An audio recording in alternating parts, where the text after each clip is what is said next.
Hello, good morning mga kabakes. So, as you can see, a time check, it's 7:52 a.m. So, I'm starting my day early. Kasi it's our day off and wala tayong work. So, I think it's better to start early para makapag-sleep tayo ng mga mamaya. So, as you can see, may bagong mic tayo. Thanks to Shopee. So, yun kasi yung usual comments ng viewers ko. Na I need to upgrade my content by buying a microphone first. So yeah. So ito na. Tas merong pair tong isang mic. If ever may kakausap ako or ano.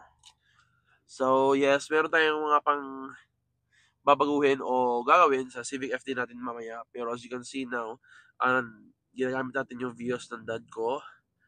And this will be the last day that I will be using the Vios because he just left the Vios to me dahil pumunta sila ng Vietnam with her girlfriend for their birthday. Sana all. So, yeah. May errands lang akong gagawin ngayon.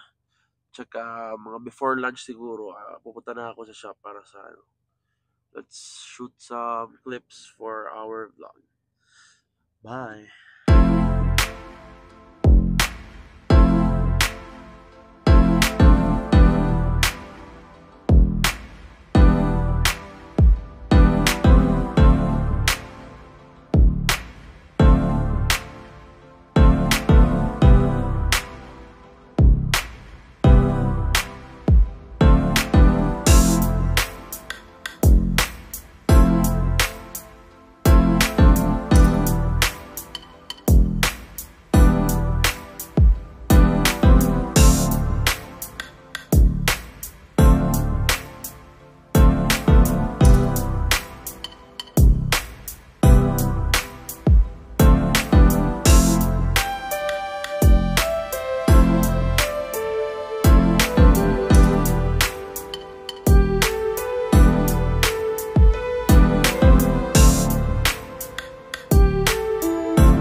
So yon, I hope you enjoyed watching our short video on us upgrading our Honda Civic FD by repainting our rims from bronze to hyper silver.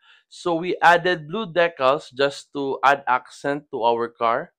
And I really want to thank Skirt Garage for doing the repaint on our rims.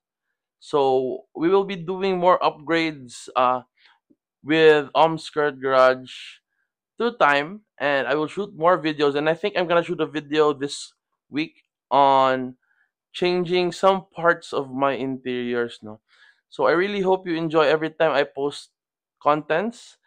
And please don't forget to like and subscribe to help our channel grow. So, yun lang yun. Uh, Thanks for watching.